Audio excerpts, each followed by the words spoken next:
어떤 분이 노예에 속된 사모님께 이렇게 물으셨답니다. 왜 어느 교회 목사는 사례를 받지 않는다는데 왜 목사님은 사례를 받으십니까? 이렇게 물었대요. 저는 앞으로 교회에서 사례를 받지 않습니다. 선언한 목사가 있지요. 저기 어디 있습니다. 그런 목사님이 있는데 왜 목사님은 사례를 받습니까? 이렇게 물으셨대요. 어떤 성도님이. 오늘 레위기 7장은 이 점에 있어서 아주 명확한 답을 주기도 합니다. 레위기 7장의 전반적인 내용을 보면 하나는 하나님 앞에 드린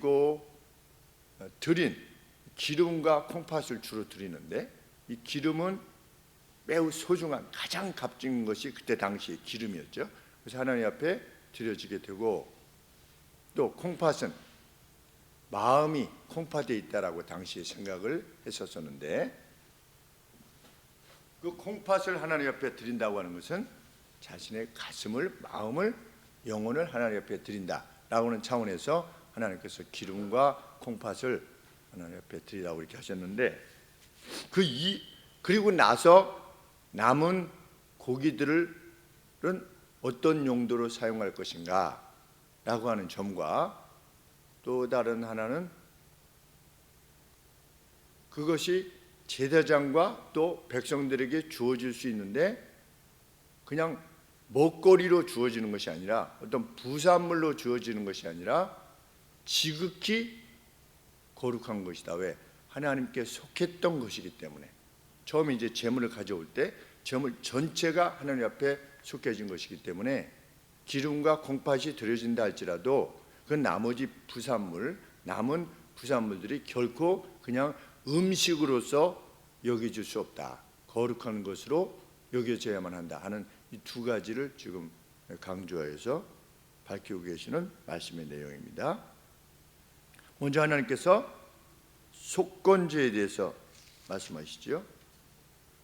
속건제는 어떤 동물을 드릴 것이냐라고 하는 것은 이미 5장과 6장 초두에서 밝히셨습니다. 어떤 방식으로 드릴 거냐, 어떤 경우에 드릴 거냐, 어떤 제물을 드릴 거냐, 이것은 5장과 6장에서 이미 밝히셨습니다. 그래서 이 속건제는 지극히 거룩한 제사다. 그러면서 그 피가 제단 주위에, 이렇게 제물의 피가 제단 주위에 뿌려져서 제단이 정결케 되도록 하라. 그리고 기름과 콩팥이 불로 하나님 앞에 드려지도록 하셨습니다. 그리고 제사장들이 거룩한 장소에서 그것들을 먹었다. 그 드린 것 말고 나머지들을 거룩한 장소에서 제사장들이 먹은 겁니다. 속죄제나 속건제나. 그것이 17절 말씀이지. 6절 7절. 제사장에게 돌아가게 하신 겁니다.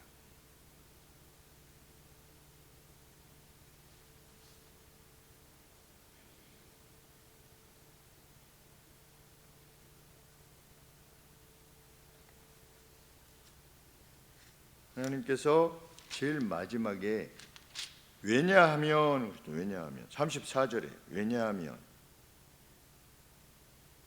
이는 이스라엘 자손에게 받을 영원한 소득이니라. 영원한 몫이다. 그들의 몫이다. 그렇습니다. 제사장에게 중간에 폐하해질 수 없는 명령으로 하나님께서 명령하신 겁니다. 그래서 속건제와 속죄제는 누구에게 돌려진다? 제사장에게 돌려진다. 제사장에게 일반적으로 주어지는 것은 무엇이 있었습니까?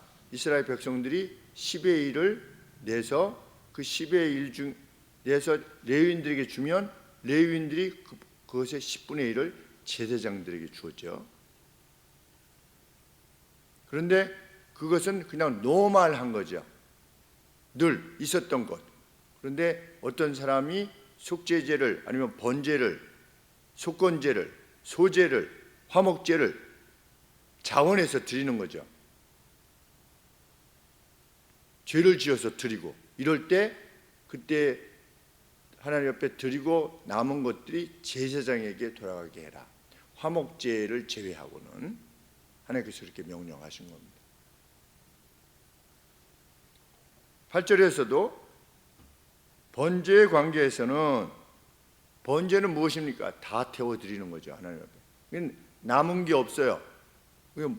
그러면 다 살을 다 태워드렸는데 남는 게 뭐가 있을 수 있겠습니까? 가죽.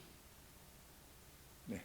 그래서 8절에 보시면 제사장 곧 그 제사장이 그 드린 번제물에 가죽을 얻을 것이다.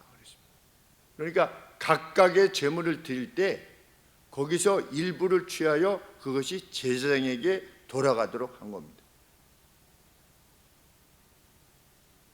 그 다음에 소제에 관계돼서는 2장 2절, 2장 9절에 보시면 누가 소제를 가져왔어요.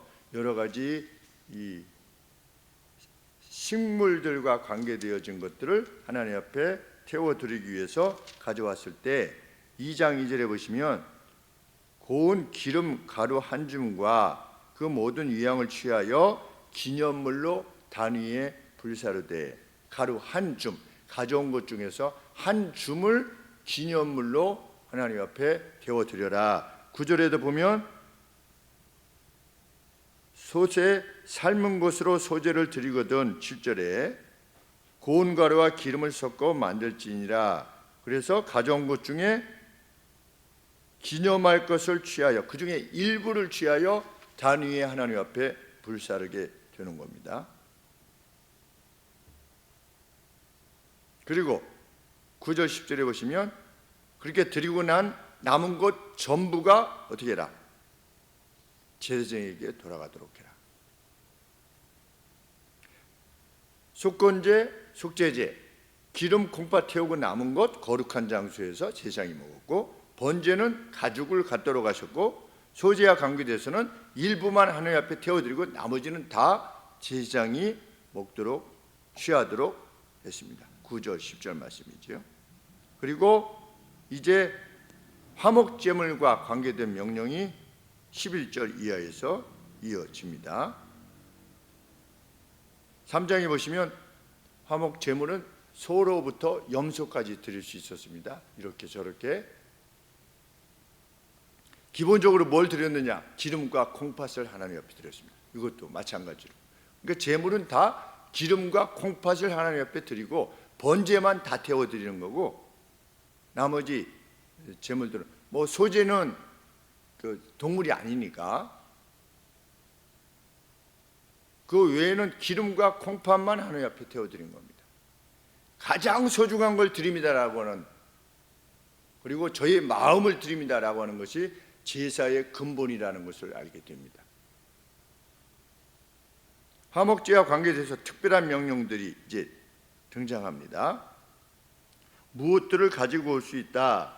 12절 말씀에 무교병에 관계되어진 기름 섞은 무교병, 기름 바른 무교전병, 고운 가루에 기름 섞어 구운 과자, 그리고 13절에 유교병, 누룩 넣은 거, 유교병을 화목의 제물로 하나님 옆에 드릴 수 있었어요. 화목제로, 제물로.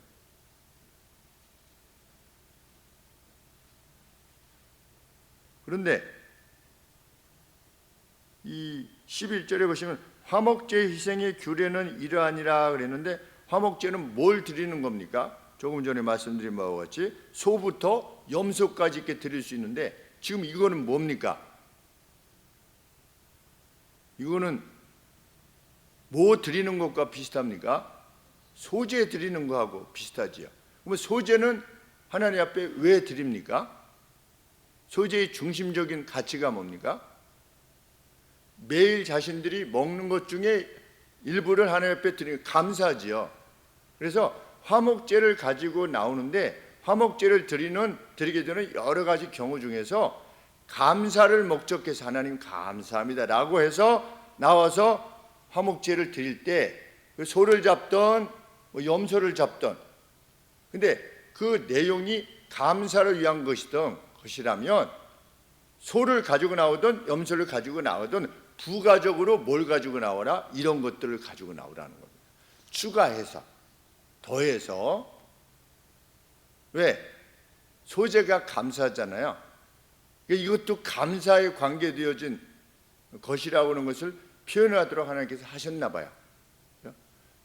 왜 그렇게 하셨는가는 정확하게는 알 수 없어요. 그런데 이것이 감사의 화목제물일 경우에는 그렇게 해라. 그것들을 가지고 나와라. 그래서 그것들 중에 하나를 14절에 보시면 그 전체의 예물 중에서, 화목제물의 전체의 예물 중에서 뭐 구워 가지고 나온 거, 이렇게 뭐 붙여 가지고 나온 거, 이런 것 중에서 하나씩을 뽑아 가지고 여호와께 거제로 이렇게 흔드는 겁니다. 이렇게 흔든 다음에 어떻게 해라? 제사장에게 주라. 소재는 하나 해가지고 태워드리고 나머지를 제사장에게 주도록 되어 있는데, 여기는 보면 그 화목제 드릴 때 가지고 나왔던 거는 중에 일부를 하나씩 빼서 제사장에게 주고 나머지는 하나님 앞에 태워드릴 것을 명령하고 있음을 보게 됩니다.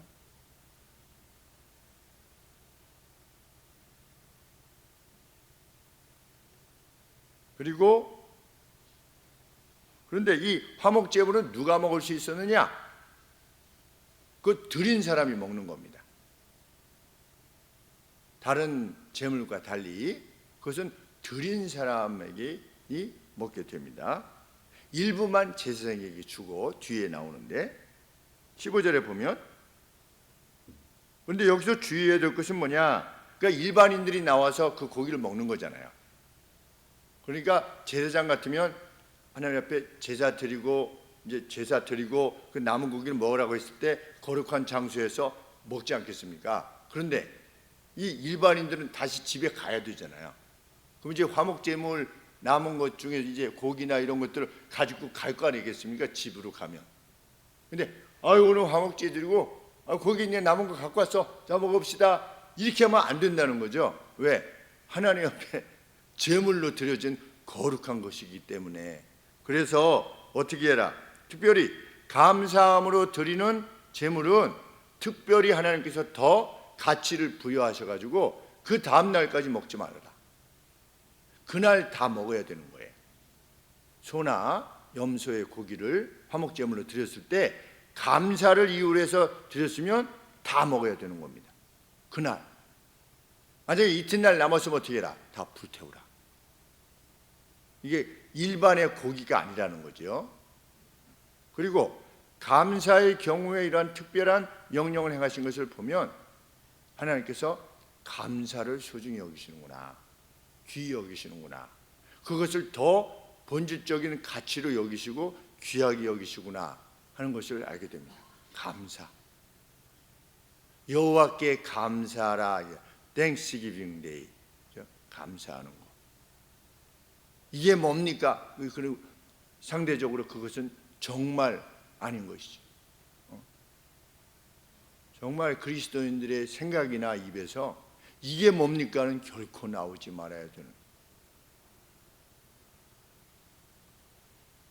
16절에 그러나 그 화목제물의 희생제물이 서원이나 자원의 예물이면, 하나님 제가 이렇게 해주시면 제가 이렇게 하겠습니다 라고 하는 서원이거나 아니면 그냥 이렇게 어떤 이유로 가져온 예물이면 그 고기를 그 다음 날까지 먹을 수 있도록 하신 겁니다. 어떤 차별을 두신 거죠. 셋째 날까지 남은 것을 먹으면 안 된다는 겁니다. 만약에 먹으면 그 드려진 제사가 원점으로 돌아갈 것이다. 그리고 그것을 먹는 자는 백성들 중에서 끊쳐지게 될 것이다 라고 아주 강력하게 경고하셨습니다. 그래서 17절에 그 희생의 고기가 제3일까지 남았으면 불사를 지니, 하나님 앞에 제사 드린 그 고기가 밖으로 나가가지고서 막 돌아다니면 안 되잖아요. 그래서 제가 늘 말씀드리듯이 우리 성찬하고 나서 가급적 제가 빨리 먹습니다. 남은 빵, 남은 포도즙이 있으면 가급적 빨리 이렇게 하려고 합니다. 그것이 이제 어렸을 때 또 영희, 현희, 윤희가 그것을 지켜봤을 때 그래가지고 다시 이게 모아가지고 이제 집에 가져왔는데 이제 와가지고 아빠가 가령 예를 들어서 그걸 홀짝홀짝 먹는다든지 이렇게 되면 그 아빠 저 뭐 그냥 이렇게 요 송천 저건데 뭐 이렇게 하면 곤란하잖아요. 그리고 거기다가 무슨 잼을 발라 먹는다든지 그렇죠? 그 송천 남은 거기 빵 그냥 먹기 그러니까 참 먹기가 왜냐면 빨리 먹으려면 힘들어요. 전에는 이게 많이 남아가지고 2개 사가지고 했는데 많이 남으면 그걸 꾸역꾸역 먹었던 거예요. 저는 먹을 수 있을 때까지 막 이렇게 되지 않을 때까지는 왜 그 하나님 앞에 드려진 정찬인데 거기다가 진짜 무슨 버터를 발라 먹는데 이러면 안 되잖아요. 그래서 가급적 하나님 앞에 드려진 것이라고 여겨지는 거죠. 그래서 성당에서는 지금도 그렇게 하는지 모르겠지만 이렇게 오면 그 입에다 이렇게 넣어준대잖아요. 흘리면 안 되니까. 주님의 몸인데 이게 흘리면 안 되니까 이렇게 넣어준다. 그리고 포도주는 지금도 어떻게 하는지 모르겠는데 이렇게 한 다음에 본인이 다 마셨잖아요. 주의 피를 흘리면 안 된다고.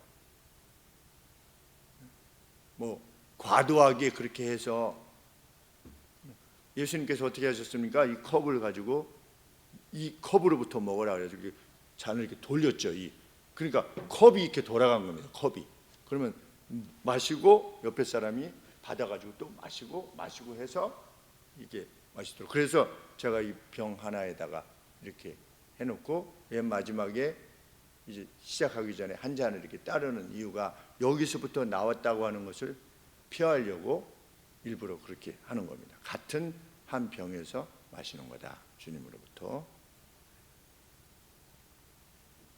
그러니까 우리가 이런 점에 있어서도 하나님의 이름과 관계되어진 것이 그 재물만이 아니라 우리 앞서서 보셨듯이 하나님 앞에 제사 드릴 때 쓰였던 용기들을 일반 용도로 결코 사용하지 말아라 그랬죠. 그래서 토기로 뭐 이렇게 삶았으면 어떻게 해라? 그 토기를 반드시 부숴뜨려라.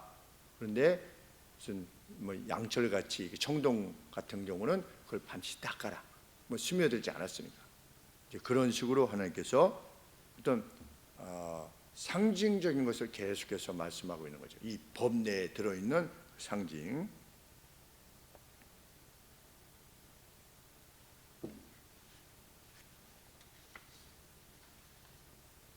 그 고기를 먹을 때 고기 자체가 부정한 것에 접촉되었으면 먹지 말 것이요. 우리 가지고 나가다가 이렇게 가령 들어서 들고 나가서 넘어져가지고 떨어뜨렸어요. 가령 그러면 그런 거 그건 먹지 말아라. 그렇죠? 먹지 말 것이며 불로 태워라. 혹 먹는 사람이 부정하면 먹지 말아라.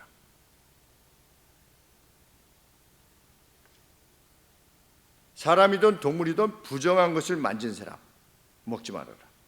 21절에 만일 누구든지 부정한 것 사람의 부정이나 부정한 짐승이나 부정하고 가증한 아무 물건이든지 만지고 여호와께 속한 화목제 이생의 고기를 먹으면 그 사람도 자기 백성 중에서 끊쳐지리라. 그럼 예수님의 비유 중에 뭐가 생각이 나시지요? 비유 중에 이렇게 돌아간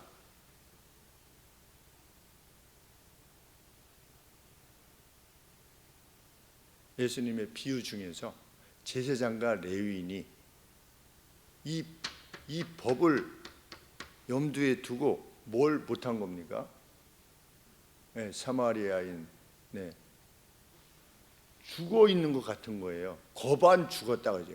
그 죽음의 상태인 겁니다. 어떤 사람이 가령 예를 들면, 그러니까 레위인과 제사장이 지나가는 거예요. 우리는 레위인과 제사장을 너무 이렇게 야박한 사람으로 생각하는 경향이 있는데 그것이 아니라 가는데 여보세요 했는데 이 사람이 죽었어요. 가령 예를 들면 그럼 어떻게 된 겁니까? 죽은 사람을 만지면 부정해지잖아요. 그러면은 그 부정 때문에 자기가 해야만 된 일을 못하는 겁니다. 부정을 정결케 하기 전까지는 저녁 될 때까지 정결케 하기 전까지는 안 되는 거예요. 어떤 일도 할 수가 없어요. 레위인도 마찬가지예요. 그러니까 돌아간 겁니다. 예수님께서 말씀하시고자 하는 것은 그런 야박한 자가 이게 아니라 율법의 본질이 뭐냐는 겁니다. 본질은 인애라는 거죠. 인애. 누가 죽어가고 있는 것과 이 부정한 것에 관계되어진 것과, 그걸 레위는 뭐 아니겠지만 제사장은 뭐 먹을 수도 없잖아요. 이게 죽은 사람 만졌었으면 굶어야 되잖아요. 어떻게 보면.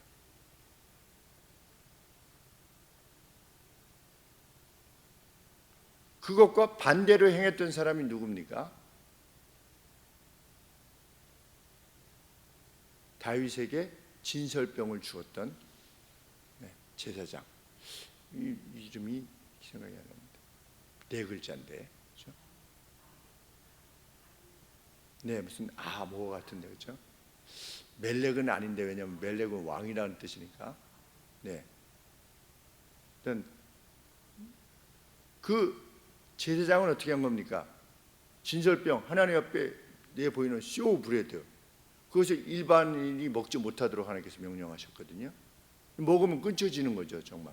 그런데도 불구하고 다윗이 먹을 것이 없다, 굶었다 우리가, 이렇게 했을 때 이 진설병밖에 없다. 그랬더니 제게 주십시오. 그랬더니 제사장이 여인을 가까이 하지 않았다면 허락할 거다. 그러니까 이게 단순한 빵이 아니라는 것이죠. 그랬더니 우리가 수일을 지금 이렇게 못 먹고 지내는데 어떻게 여인을 가까이 할 수 있었겠습니까? 라고 했을 때 준 거죠. 그러니까 율법의 정신을 지킨 겁니다. 율법의 가치.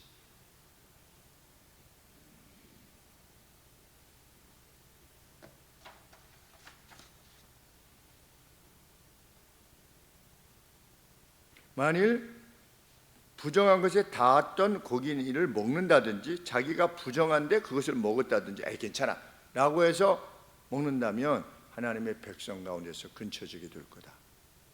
고기가 그만큼 하나님 앞에 드려졌을 때 성별되었다라고 하는 것, 그리고 그렇기에 먹는 자의 정결함이 요구된다는 것, 이것을 분명히 하시는 겁니다. 이어서 하나님께서 말씀하시는 바는 그것이 무엇이든 기름은 먹지 말아라. 기름은 하나님 앞에만 드려지도록 해라. 하나님께서 이렇게 명령하셨습니다. 기름을 먹지 말고 피를 먹지 말아라. 기름은 무엇입니까? 최고의 것이죠. 최고의 것은 하나님 앞에만 드려지도록, 우리의 최고의 것이 하나님 앞에 드려지도록, 그것이 최고의 시간, 최고의 예물, 최고의 건강, 나의 건강의 최고 몫이 어디로 드려지도록? 예배 드리는 데 드려지도록. 오늘로 치자면 그러할 것입니다. 그리고 제사와 관계되지 않은 동물에 대해서도 마찬가지라는 겁니다. 24절에 그냥 죽은 겁니다. 어떤 동물이 죽었어요. 제사 지는 게 아니에요. 스스로 죽은 것의 기름이나 짐승에게 찢긴 기름은 다른 용도로는 사용할 수 있지만 먹지는 말아라. 기름은 하나님 옆에만 사용되도록 해라. 그래서 사람이 여호와께 화제로 드리는 희생의 기름을 먹으면 그 먹는 자는 자기 백성 중에서 끊쳐지리라.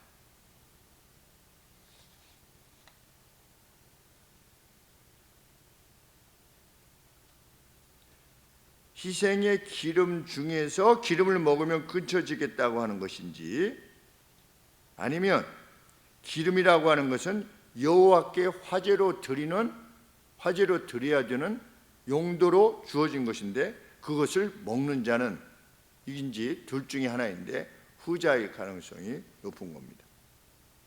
그리고 26절에 너희의 사는 모든 것에서 무슨 피든지 새나 짐승의 피를 먹지 말아라. 피의 용도는 무엇에만 관계되어져야만 한다? 속죄와 관계되어져야만 한다. 피의 용도는. 왜? 피는 생명이기 때문에, 죄는 생명으로만 바꿔줄 수 있다는 거죠. 그렇기 때문에 피를 먹지 말라고 하신 겁니다. 기름을, 피를. 그리고 다시 화목제의 경우에 대해서 하나님이 말씀하시는데 29절에 보시면 이스라엘 자손에게 고하이르라 화목제의 희생을 여호와께 드리려는 자는 누구 보고 대신시켜서 보내지 말고 그 화목제 희생 중에서 그 예물을 취하여 여호와께 가져오되 여호와의 화제는 그 사람이 자기 손으로 가져올지니. 왜냐하면 뭐 속건제나 속죄제 같은 경우는 제물을 가져와 가지고 이 사람이 그 머리에 손을 얹고 그 다음에 제사장이 손을 얹고 이 사람이 죄 때문에 이 동물이 죽는 겁니다 이렇게 하는 건데, 이 화목제는 그게 아니잖아요. 감사해서 누가 소를 좀 드린대요. 우리 떡 내듯이, 쉽게 얘기하면 저기 오늘 참석은 못 하셨는데 멀리 일이 있으셔서 못 오셨는데 그 100일이라고 떡 낸대요. 이렇게 하지 말고 어떻게 해라? 화목 제물도 본인이 직접 가져와라.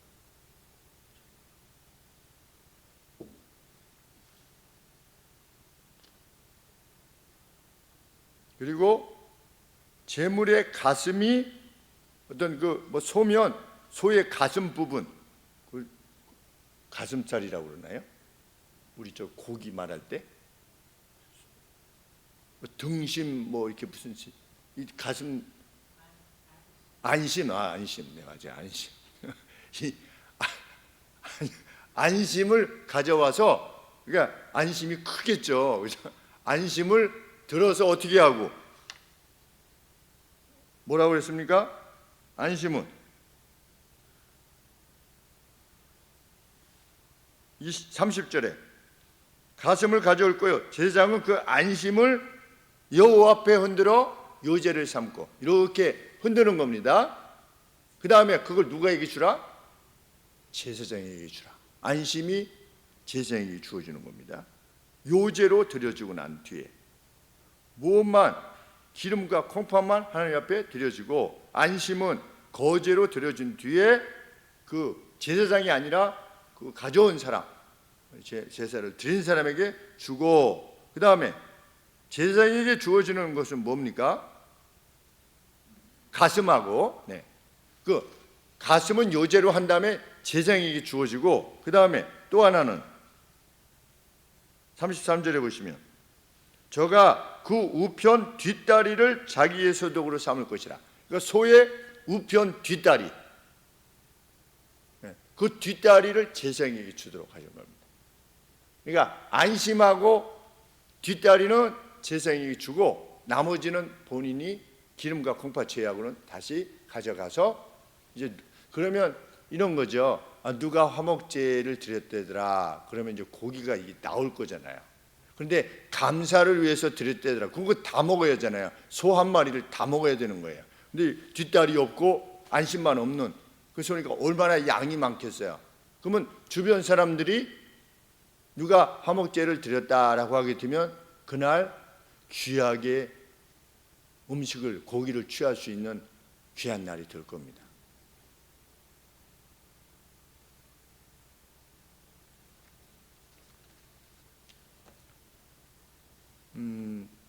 누군가 하나님 앞에 그렇게 감사하고 화목제물을 드리게 되었을 때 그 마음으로 드리는 거죠.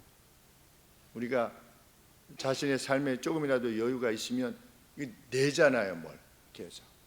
그래서 이번에 제가 이렇게 해가지고 새롭게 어떻게 스톡 옵션을 받아가지고 이렇게 풍성하게 됐는데 하나님께 감사해서 이렇게 드리는데 이것이 좀 이렇게 골고루 누구 집사님 때, 누구 어려운 집 때 좀 이렇게 나눠졌으면 좋겠습니다.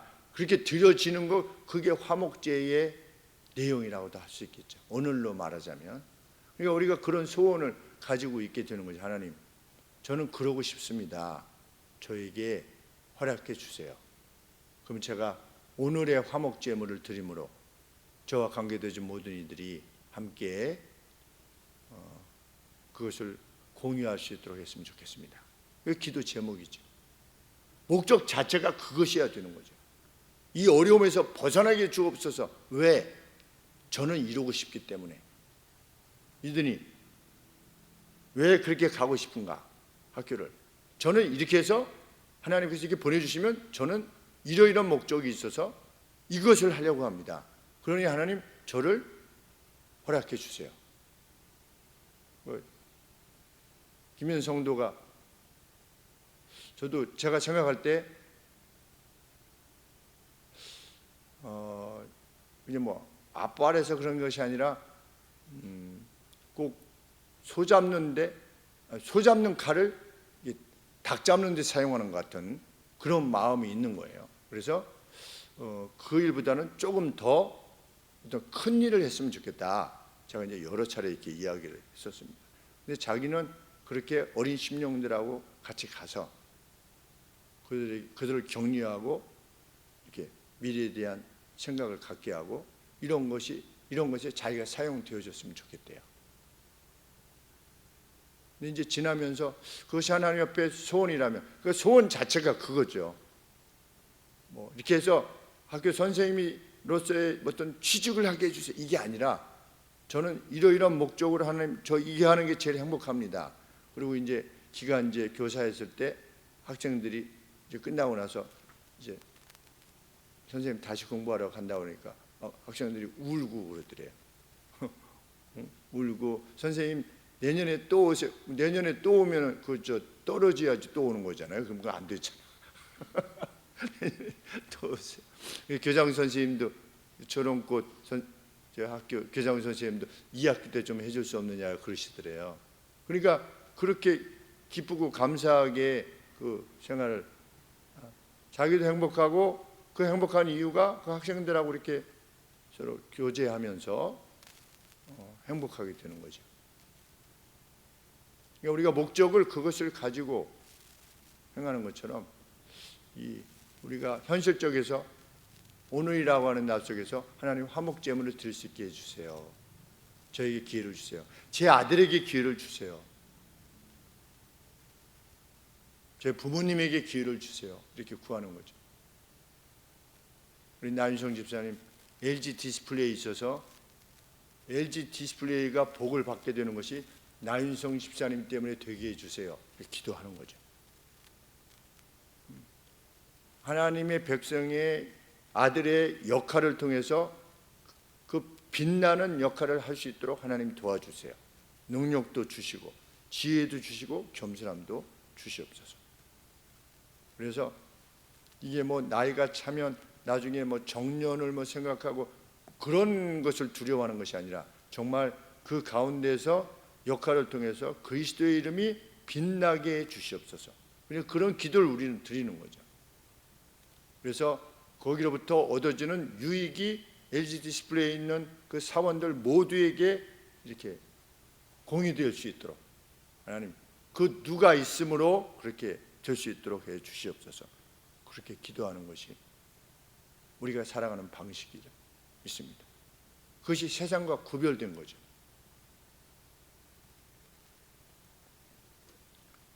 하나님께서 이렇게 모든 명령을 마치신 뒤에 뭐라고 말씀하시는가? 34절에 내가 이렇게 명령하는 것은 내가 이스라엘 자손의 화목제 중에 그 한든 가슴과 든 뒷다리를 취하여 제사장 아론과 그 자손에게 주었으니 왜냐하면 이스라엘 자손에게 받을 영원한 소득이기 때문이다. 이는 이것이 여호와의 화제 중에서 아론에게 돌릴 것과 그 자손에게 돌릴 것이니 그들을 세워 여호와의 제사장의 직분을 행하게 한 날, 곧 그들에게 기름 부은 날에 임직한 날에 여호와께서 명하사 이스라엘 자손 중에서 그들에게 돌리게 하신 것이라. 이것들은 제사장에게 돌려라 라고 하나님이 명령하셨다는 겁니다. 대대로 영원히 받을 소득이니라 그랬습니다. 이제 아까 질문에 답하셔야만 되는 거죠. 근데 목사님은 왜 사례를 받으십니까? 7장에 이렇게 되어 있습니다.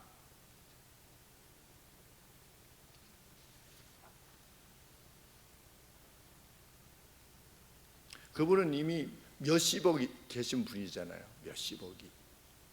사례를 받지 않겠다고 선언하신 분은, 제가 누차 말씀드리지만 그것은 하나님의 법이 아니지요. 교회에서 사례를 제공받지 않는 사람은 어떤 마음이 듭니까? 들게 됩니까? 당연히 교회에 대한 고마움을 느끼기가 어려운 겁니다. 실상 나의 그 어떤 것을 성도님으로부터 제공받았을 때, 제가 이 추운 날 집에 이제 새벽 예배 끝나고 집에 들어갈 때 중문 이게 문 열고 딱 들어가면 따뜻하잖아요. 그러면 그 마음이 뭐냐면, 제 아내도 그렇게 얘기했는데, 참 감사하다. 누구한테 감사하냐? 하나님 앞에 감사하고 이런 집을 허락해 주신 성도님들께 감사한 거죠. 이거 저 뗄 수 있도록, 저 보일러 할 수 있도록 헌금해 주셔서 그것이 이렇게 사례로 와서 이렇게 하고 돌봐 주시고, 그렇게 감사한 거죠. 그러니까 더 열심히 그 성도들을 위해서 해야 되겠다. 그런데 나는 이미 돈이 많이 있는 거예요. 수십억 이렇게 있어요. 그래서 내가 내 이거를 하는 거예요. 그냥 나는 성도님들 돈 받지 않겠습니다. 그러지 말고 여기 말씀대로 받고 은밀하게 남을 도우면 되잖아요. 아, 우리 목사님은 사례도 안 받으신 목사님이야. 이것이 5천만 명에게 전달될 이유가 뭐가 있겠습니까? 그냥 받고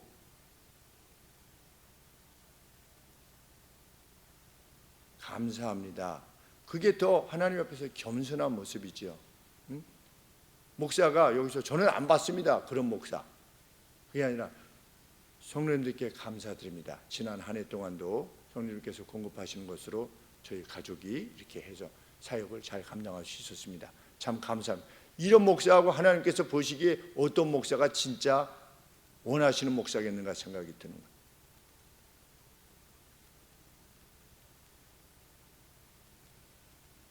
조용히 행함이. 신약 시대의 사도 바울께서도 갈라디아서 6장 6절에 이렇게 말씀하셨죠. 말씀을 가르침을 받는 자들로, 말씀을 가르침을 받는 자들로, 이 성도님들이죠. 자들로 가르치는 자들과 함께 모든 좋은 것을 공유하도록 해라. 이 성경의 가르침. 집안에 좋은 게 있으면, 어떤 좋은 시간이 있고 좋은 뭐가 있으면 그것을 말씀을 가르치는 자들과 함께 공유하도록 해라. 알려주고, 기쁨을 알려주고, 어떤 유익이 있으면 그것을 공유하고. 우리 정정원 권사님께서 일본 다녀오시는데 무슨 요만한 과자를 사오셨어요. 그래서 제가 이제 거기다 놨는데 현이가 이제 성인 축구 가르치고 늦게 와가지고 먹을 거 없어요. 그런데 이렇게 과자가 이거 정 권사님이 주셨는데 이게 한번 먹어봐. 이렇게 먹었는데 이거 딱 제 입맛에 딱 맞는 과자 스타일이네요. 그러면서 저는 하나 먹은 거였는데 그냥 거의 다 먹었어요. 그런데 원래 그렇잖아요. 자녀가 먹을 때가 더 행복하잖아요. 그러니까 정 권사님이 좋은 것을 함께 공유해 주셨을 때 그것이 제가 감사하고, 또 아들이 그걸 기쁘게 먹는 모습이 볼 때 더할 수 없이 기쁜 거죠. 그러면 목사가 그 기쁨을 가지고, 에너지를 가지고 뭘 하느냐? 성도님들을 돕는 일에 더 힘을 쓰게 되겠죠.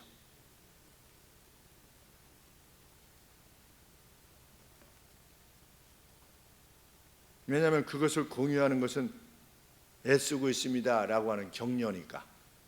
일종의 격려 아니겠습니까? 감사하다라고 하는 격려. 히브리서 기자도 이렇게 말씀하고 있죠. 히브리서 13장 17절에 너희를 인도하는 자들에게 순종하고 복종해라. 저희는 너희 영혼을 위하여 경성하기를, 끼어있기를, 자기가 나중에 최종적으로 어카운트를 회개할 것 같이 하느니라. 이게 무슨 말이냐? 하나님 앞에 이제 그 주판을 이렇게 튕겨 보게 된다. 이게 제일 마지막에 너 어떻게 했냐 했을 때 이 성도님 위해서 제가 이렇게 했습니다라고 하나님 앞에서 회개할 자로 자기를 인식하면서 행하기 때문이다.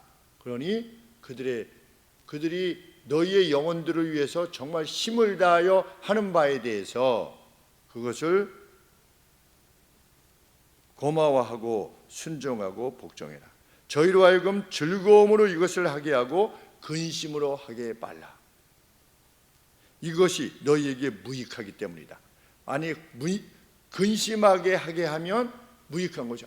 저러면 안 되시는데, 가령 예를 들어서 이렇게 되면 이렇게 하라고 하셨는데 이렇게 권해도 참 이게 잘 안 되네. 어떻게 해야지? 이렇게 근심하게 하지 말래요. 저희로 하여금, 사역자들로 하여금 즐거움으로 사역을 감당하도록 해라. 하나님 이걸 원하십니다 했을 때 그것을 더하는 이들. 제가 우리 주중에 이렇게 지난주 예배 시간에 말씀을 드렸더니 우리 정화자매님하고 은하가 와가지고, 또 낮에 우리 청지반 때 자매님들 몇 분하고 미정자매님도 와서 그래도 이렇게 꾸미시려고 하는데 그걸 바라보는 제 모습이 참 기쁘고 감사한 겁니다. 하나님의 나라를 위해서 뭔가 수고하고 헌신하는 부분이, 왜 우리 교회는 이게 없어요가 아니라, 그렇죠? 왜 우리 교회는 이게 없어요가 아니라 정말 자신이 나서서 그것을 같이 힘써주고 그렇게 할 때 내가 볼 때 이 부족한 부분이 이 부분이구나 할 때, 이 꽃도 마찬가지죠. 사실 늘 관심을 가지시고 이렇게 해주시니까 교회 들으면 꽃이 지나가는 사람들 막 꽃을 보고 이렇게 좋아하고, 교회의 존재로 인해서 주변 사람들이 기쁘고 감사하게 되는 이런 것들이 다 격려가 되고 위로가 되고 즐거움이 되는 것이죠. 하나님의 것을 정말 소중히 여겨서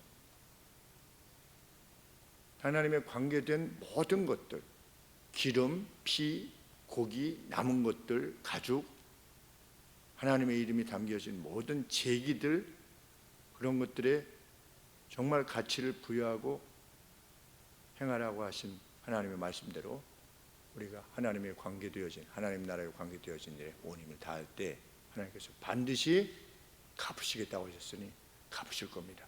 교회에 갚으실 거고 개개인에게 갚으시리라 믿습니다. 기도하겠습니다.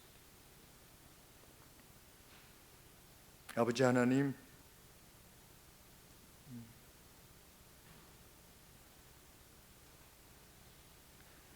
율법의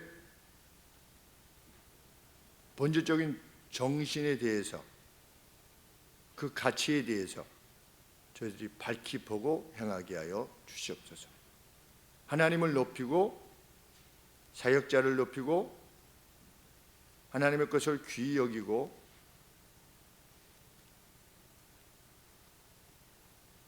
또 함께 성도된 이들을 높이고 동고동락하는 일에 저희의 온 힘을 다하게 해 주시고 잘하게 하여 주시옵소서. 예수님의 이름으로 기도합니다. 아멘.